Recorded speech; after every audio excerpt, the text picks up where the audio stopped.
یاد نہیں آتی، ابا جان کی دلیل یاد نہیں آتی۔ اور جہاں دین کا معاملہ ہو، اجی حدیث تے ٹھیک ہے پر بزرگاں تے میں نہیں فرمایا سے، انہوں نے اپنی دنیا سے بھی اپنے نبی کو نکال دیا، اپنے دین سے بھی اپنے نبی کو نکال دیا۔ بات تو آپ کی ٹھیک ہے، لیکن دادا ابو تو ایسے نہیں کرتے تھے۔ ہماری تو 7 نسلوں سے گھر میں سے 11ویں شریف کا ختم ہوتا ہے، ہم کیسے اس کو روکتے ہیں؟ ہمارے تو دادا پردادا سے لے کر شادی کے فوراً بعد درگاہ پہ جا کر خامد اپنی بیوی کا منہ بعد میں دیکھتا ہے، پیر نوری بوری سرکار کو پہلے دکھا کر آتا ہے، دیکھ میں ٹھیک نہیں ہے۔ یہ تو رسمیں ہیں جو ہمارے آباء و اجداد سے چلی آ رہی ہے، اس کو کیسے چھوڑ دیں؟ قرآن سن کر، حدیث سن کر، فتوی رسول سن کر، قول حبیب سن کر، پھر اس کا زبان لڑک جاتی ہے اور کہتی ہے نہیں، بزرگوں نے ایسے نہیں کہا۔ اب سوچئے اور غور کیجئے، یہ دلیل دینے والوں کو سمجھائیے۔ ایک انسان کا باپ ریڑھی چلانے والا ہو، ریڑھی سمجھتے ہو نا، گدھا گاڑی انڈیا پاکستان میں چلتی ہے، اور اس کا بیٹا ڈاکٹر بن جائے، دنیا کی کوئی شخصیت اس کو یہ تانا دے گی کہ عہدہ مذہب چھاڑتا، کوئی کہے گا اسے؟ کوئی نہیں کہے گا۔ تو نے باپ کا مذہب کیوں چھوڑا؟ تیرا باپ ریڑھی چلاتا تھا، تو ڈاکٹر کیوں بن گیا؟ وہ فوراً جواب میں کہے گا بھائی میرا باپ ان پڑھ تھا، پڑھا لکھا نہیں تھا، جوانی پڑھنے کی عمر اس نے برباد کر دی تھی، اور میں نے پڑھ لکھ لیا، لہذا میں ریڑھی چلانے والا نہیں بنا، ڈاکٹر بن گیا۔ کوئی اس کو یہ تانا نہیں دے گا تو نے باپ کا طریقہ چھوڑ دیا۔ بیٹے نے شادی کرنی ہو اور وہ چاہے میں خالہ کی بیٹی سے شادی کر لوں، ماں باپ اس کی منتیں کر لیں کہ تو یہ رشتہ نہ کر، تو پھوپھی کی بیٹی سے شادی کر لے، وہ جواب میں کیا کہتا ہے؟ ابو گزارا میں نے کرنا ہے یا آپ نے؟ زندگی تو میں نے گزارنی، آپ کو کیا پتا؟ آپ نے اپنی بھگت لیا، میری بھگتنے کا وقت آیا تو میں اپنا فیصلہ خود کروں گا۔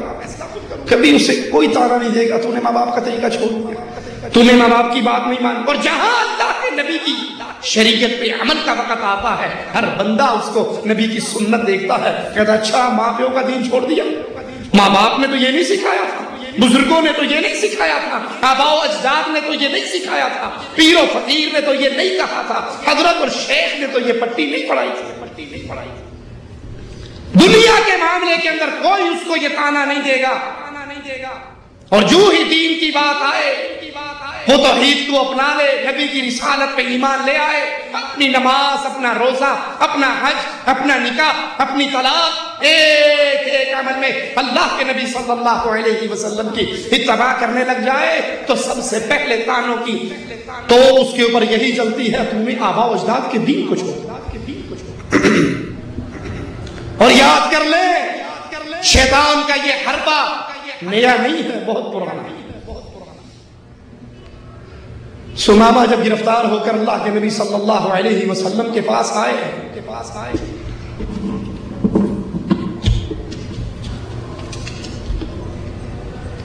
رہا کر دیا گیا، مسلمان ہو گئے، واپس مکے کی طرف چلے، اہل مکہ کو اطلاع ہو گئی، سمامہ بھی مسلمان ہو گیا۔ ابو جہل کی پارٹی مکے سے باہر نکل کے استقبال کرتی اور آواز کیا لگاتی ہے؟ غور کرنا، سبوتا یا سمامہ، سمامہ تو صابی ہو گیا ہے، اور صابی عربی زبان میں اس کو کہتے ہیں جو آباء و اجداد کے دین کو چھوڑ چکا۔ تو نے آباء و اجداد کا دین چھوڑ دیا تو صابی ہو گیا ہے۔ ہمارے ہاں کیا کہتے ہیں؟ تو وہابی ہو گیا۔ بات برابر ہی۔ وہابی کا مطلب یہی ہے کہ یہ وڈکیاں دی نہیں مانتا ہے، صرف رسول اللہ کی مانتا ہے صلی اللہ علیہ وسلم۔ اور صابی کا مطلب یہ ہے کہ یہ آباء و اجداد کی بات کو چھوڑ کر سمامہ رضی اللہ عنہ وردہ کہتے ہیں واللہ ما صبت، اللہ کی قسم میں کوئی صحابی نہیں ہوا بلکہ میں تو محمد رسول اللہ صلی اللہ علیہ وسلم کا متبع بنا۔ اب سنیے انقلاب کسے کہتے ہیں؟ اتباع رسول کیا ہے؟ تو ماما اپنے گھر سے عمرہ کرنے کے لیے نکلے تھے. رسول اللہ صلی اللہ علیہ وسلم کا کلمہ پڑھتے ہی کیا رنگ چڑھا تو ماما پر. کہنے لگے یا رسول اللہ صلی اللہ علیہ وسلم میں تو اپنے گھر سے نکلا تھا عمرے کی ادائیگی کے لیے. آپ کے ساتھیوں نے مجھے اریسٹ کر لیا, گرفتار کر لیا. اب میں مسلمان ہو چکا ہوں. میرا اسلام مجھے پہلا سبق یہ دے رہا ہے اگر نبی اجازت دیں گے تو عمرہ کروں گا, نہیں دیں گے تو نہیں کروں گا. میرے لیے کیا حکم ہے یا رسول اللہ؟ آپ اجازت دو گے عمرہ کروں گا, اور آپ اجازت نہیں دو گے تو عمرہ نہیں کروں گا. یہ ایمان ہے, یہ اسلام ہے. جب انسان لا الہ الا اللہ محمد رسول اللہ اس کا اقرار کرتا ہے پھر اس کی اپنے وجود پہ حکومت ختم ہو جاتی ہے. وہ ایک ایک عمل میں رسول اللہ صلی اللہ علیہ وسلم کا خبر بن جاتا ہے. اہل مکہ کے پاس آئے, کہنے لگے اللہ کی قسم گندم کا سب سے بڑا تاجر میں ہوں, تمہارے گھر میں گیہوں میرے ذریعے سے آتے ہیں. جب تک مجھے میرا نبی اجازت نہیں دے گا تمہیں ایک دانہ بھی گندم کا نہیں دے گا, ایک دانہ. یہ اشہد ان محمد رسول اللہ کا تصویر بولتی ہوئی آواز ہے کہ میری تجارت, میری عبادت, میری نماز, میرا ایک ایک عمل اب پابند ہے محمد رسول اللہ صلی اللہ علیہ وسلم. اور یہ عزت کا راستہ ہے, نبی کی طرح عزت کا راستہ ہے. جس نے اللہ کے حبیب علیہ الصلوۃ والسلام کو اپنی زندگی کا امام, زندگی کا قائد, زندگی کا رہبر, زندگی کا رہنما تسلیم کیا اور اپنے آپ کو پابند کر لیا محمد الرسول اللہ صلی اللہ علیہ وسلم کی تعلیمات کی روشنی میں, اس کو عزت کیسے ملی؟ خدیجہ رضی اللہ تعالی عنہا کھانا لے کر نبی کے لیے چلتی ہے, غار کے دہانے پہ بھی نہیں پہنچتی, آسمان والا پہلے ہی جبرائیل کو اتار دیتا ہے. یا محمد صلی اللہ علیہ وسلم یہ خدیجہ آ رہی ہے, اس کو اس کے رب کا سلام کہنا, اس کو اس کے رب کا سلام کہنا, اور اس کو بتانا اللہ نے تیرے لیے جنت میں موتی کا ایک محل تیار کرتا ہے.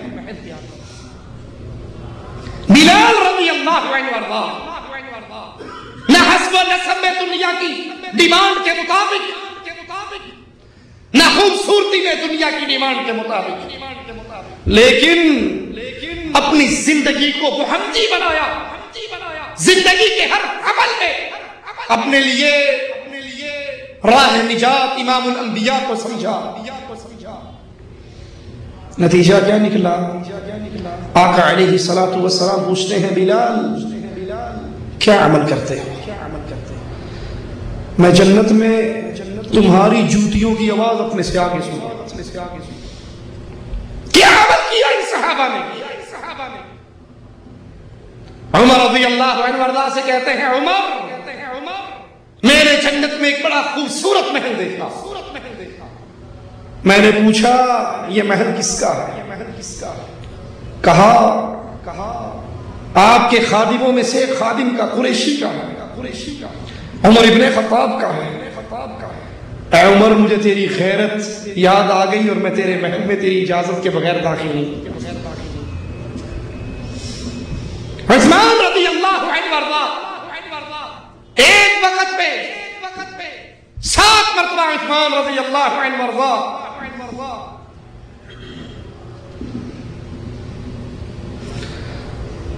اللہ کے نبی علیہ الصلوۃ والسلام کے سامنے آپ کی ڈیمانڈ پوری کرتے ہیں. نبی جو مانگتے ہیں عثمان دیتے ہیں, اور اللہ کے نبی صلی اللہ علیہ وسلم بارہا یہ کہتے ہیں عثمان فی الجنہ, عثمان فی الجنہ, عثمان فی الجنہ. آخری بار حضرت عثمان کے دامن کو پکڑ کے کہتے ہیں عثمان بس کرو ما ضر عثمان ما عمل بعد اليوم قط. آج کے بعد کوئی عمل بھی نہ کرو, اللہ نے تمہاری جنت کا مجھ سے وعدہ کر دیا. ان کے اندر وہ کیا چیز تھی کہ یہ دھرتی پہ چلتے